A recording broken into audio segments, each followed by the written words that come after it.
of our favorite aspects of Thor-inspired visuals is toying around with compositing electric effects, which have all kinds of uses and have been used in countless films. Of course, late last year we released our own electric pack of visual effects assets to our Triune Digital store, and for the promo for that, we created a few shots inspired by a number of Thor scenes. So for these effects that we're showing today, we're going to be using assets from our electric pack, although the same general process will work no matter what you use. But if you do want our pack, we're making it 50% off from right now until July 25th, because why not? To start, this shot was a recreation of this moment from Thor Ragnarok. We'll mainly be referencing the trailer version of the shot throughout this, as the movie version is slightly different. You can see it's pretty flat and underexposed, but the benefit of that is the effects and the light interaction will be much more visible and have a stronger impact than if the scene was well lit. So with this in mind, we shot our footage of Justin in front of a green screen, slowly standing up into frame. We used a couple of lights on either side for a bit of highlight detail, which we can use later for some light interaction,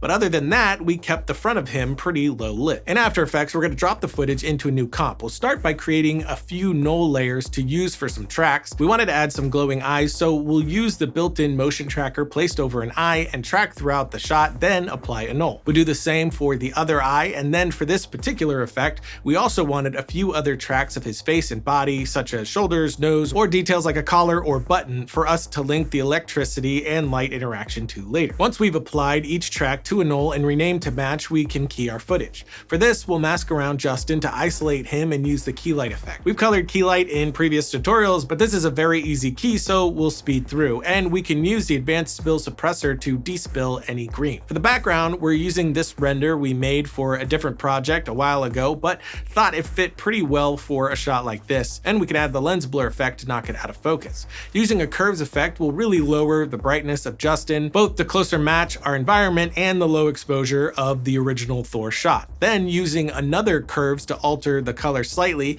and a tint to desaturate. To make some Thor style glowing eyes, we can create a new solid and make it white, hide the visibility, and use the ellipse tool to draw a circle mask covering the iris, then a bigger one to cover the rest of the eye.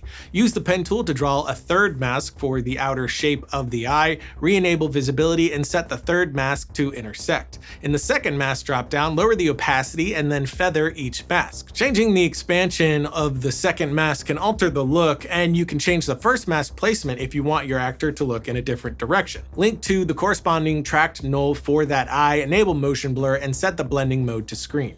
Use a solid composite effect to set to black, then add a fractal noise effect. Set the blending mode to multiply, boost the brightness, and under transform, lower the scale, and then press Alt and click on the evolution stopwatch. Type the expression time *100 to give it some animation. Next, as usual, we'll want to use Red Giant's optical glow, but you can use the After Effects glow too. We just prefer the look that this one gives us. Lastly, use a curves to add the color of your choice. We're going with an electric blue. Duplicate the solid for the other eye and link to the other eye track. Right-click, transform, and flip horizontal, then move the mask over and tweak them if needed. Next up, we start adding in those electricity assets, but before we do, Motion Array is a lot of things all in one. The most obvious thing is their massive library of assets like video templates, stock footage, photos, music, and sound effects. Like if we dive into templates here, you can sort by After Effects, Premiere, Resolve, Final Cut, and more. And you have these great fully built out templates that you can get in and customize for your own project.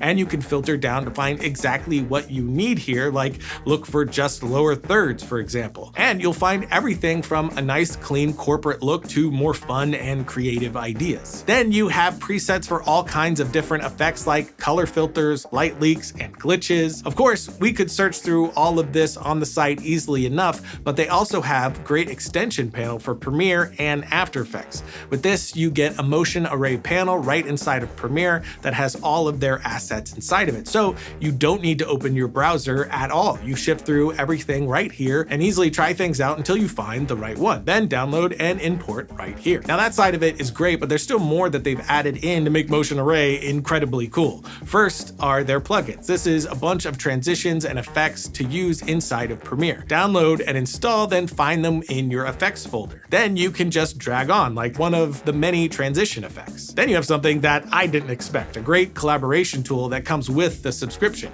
You can upload your work to send and receive notes to help with remote work. And then another thing you definitely wouldn't expect is a site builder, a really solid one. In their portfolio builder, you can make your own site to show off your work and use a custom URL to make it fully yours and pro. They have a little bit of almost everything. It is really well-rounded. For subscriptions, you have annual, which saves you some cash, or monthly so you can grab it when you need or only on a per project basis. And these are all universal licenses to cover you for whatever you're working on. So definitely jump in the links below and check this one out. The wide range of benefits it comes with is perfect for content creators.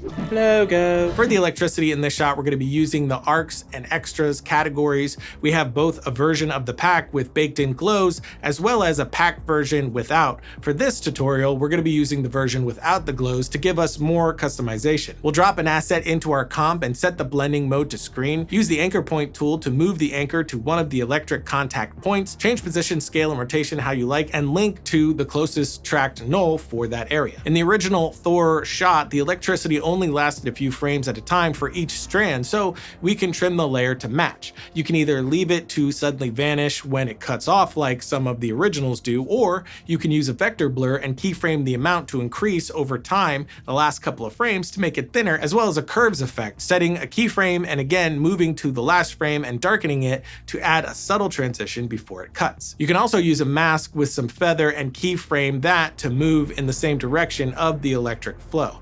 Now duplicate, and if you click on a different asset and hold Alt while dragging it over the duplicated layer and let go, it will replace it.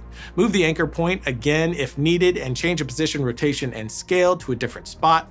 Link to another null and move it in the timeline. Repeat this as many times as you like. We're matching the original shot closely and have a decent number appearing consistently throughout the shot. If you use duplicates of the same asset, you can slide the time of the layer to choose a different section so that none of these are looking identical. For some, we also slowed down and enabled frame blending, and we now have this. Select all the track nulls and duplicate, moving to the top of the comp. Link the eyes to the new eye track, then select all the electricity and original track nulls, right-click, pre-compose, move all attributes to the new comp. Copy the solid composite glow and color effects from the eyes and paste it on the new electricity comp, then change any settings until you're happy with the results. We ended up swapping out the curves for a tint and color vibrance to get a slightly different look. If you want brighter areas at the contact points, you can duplicate the electric comp and inside of each asset, use a mask set to subtract and feather so that we only keep the start and end points like this. In the main comp, duplicate the electricity and click, drag, and replace with the new comp. Change the effects to make these points as bright as you want, and to get some anamorphic flares like in the original, you can duplicate again and delete all but the color effects. Using the After Effects glow, we'll set dimensions to horizontal, lower threshold, increase radius and intensity, and change the color to be a strong blue, switching to A and B colors. Use a fast box blur if you want to soften them, and moving the color vibrance to last allows better control for brightness. And you can always change these settings to make them more subtle. One of the key steps for grounding any bright effect like lightning and electricity is having interactive lighting inside of your scene or on your environment or subject, and there is a few ways to do this. The best is to use practical light on set. If the effect is going to be pretty static or with consistent light emission like these examples, we've shown in the past that practical lighting is easy. Just have a light, often colored to match the effect that you're going to be adding in post, and aim it at your actor for the correct angle. However, with a shot like this, where the light would be emitting for a few frames at a time from a variety of different angles, the only real way to get this practically during a shoot would be setting up multiple lights set to flash on and off at different moments. This would be tough even if you had a lot of lights and hands to make it work, and the flashes would likely need to be random rather than synced. Another technique is to use a CG double. For instance, we could use Element 3D in a generic human model, which lines up with Justin surprisingly well. Although if you have a 3D scan of your actor, this would work even better. If you use an After Effects light, you can isolate the lighting in Element by changing the physical environment lighting influence to 100 and the color to black, then set the layer to screen. This does have a cool look and could possibly work for certain areas. You could even warp sections to closer match the actor, although this would be better done to the actual model itself. However, as soon as you get some areas such as the hair or beard, the costume, it quickly falls apart and would really require an accurate digital double in the correct costume with better shaders and hair to get a good enough look.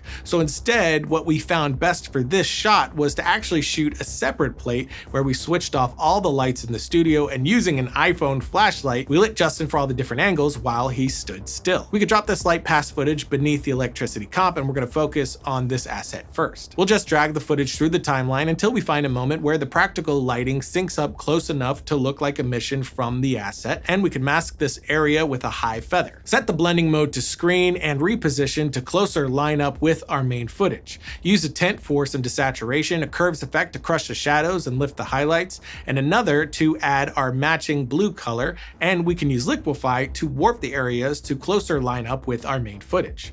Link to the closest track null and trim to only appear for the same length of frames as the electricity. You can keyframe things like curves to change the intensity as the asset starts and ends. Also, depending on the motion of your practical light, you can keep it in with moving direction and shadow, or right click and freeze frame. We then did this for each area close to the electricity. We also did the same for the area around his eyes to ground and enhance that glow effect. We can also use a duplicate of our key, mask this area where we have some light hitting him, set to screen, and change the curves to utilize the real highlights we have in the footage.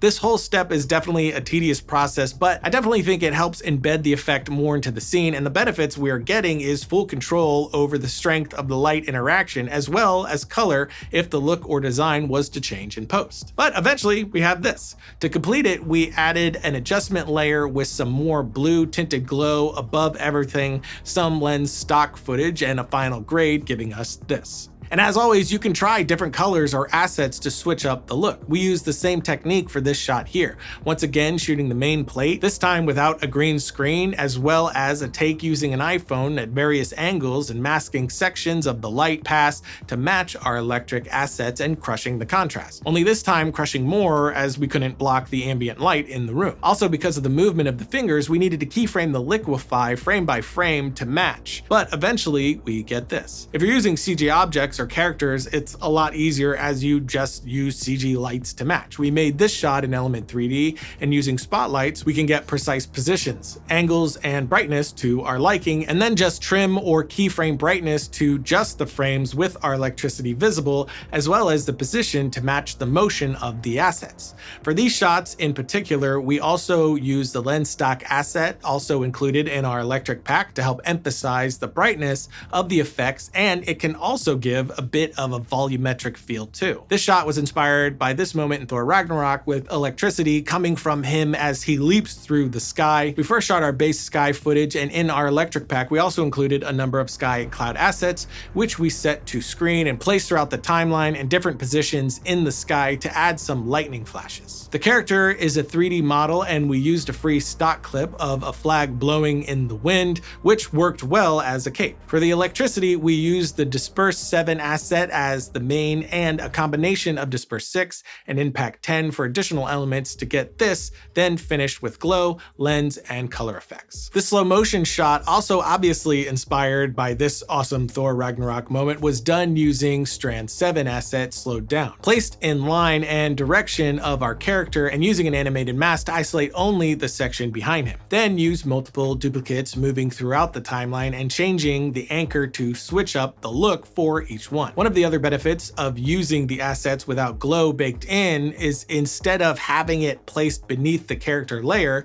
you can place it above and use a set matte effect, choosing our character with the effects and masks, inverting to cut them out, then placing this effect first, making the glow wrap in front of them, giving a more natural look. This shot we didn't get a chance to finish in time to include in the promo last year, but we wanted to show it here as it was inspired by this great Thor shot from Infinity War. Once again, this was made in Element 3D and Mixamo for the character landing animation. We made our electric asset in 3D layers to place them in the correct locations. Because this is a really busy shot, we found it easier to categorize the different elements we use, so we have the strikes placed over our character as well as around the scene in different 3D positions and randomly dotted around the timeline to appear at various moments. Near the character and ground, we use the Disperse 6 and 13 assets, as well as a few ground assets, plus surface 1 and spread 2. Arcs 12 and 13 were used for these large arcs traveling out from our character,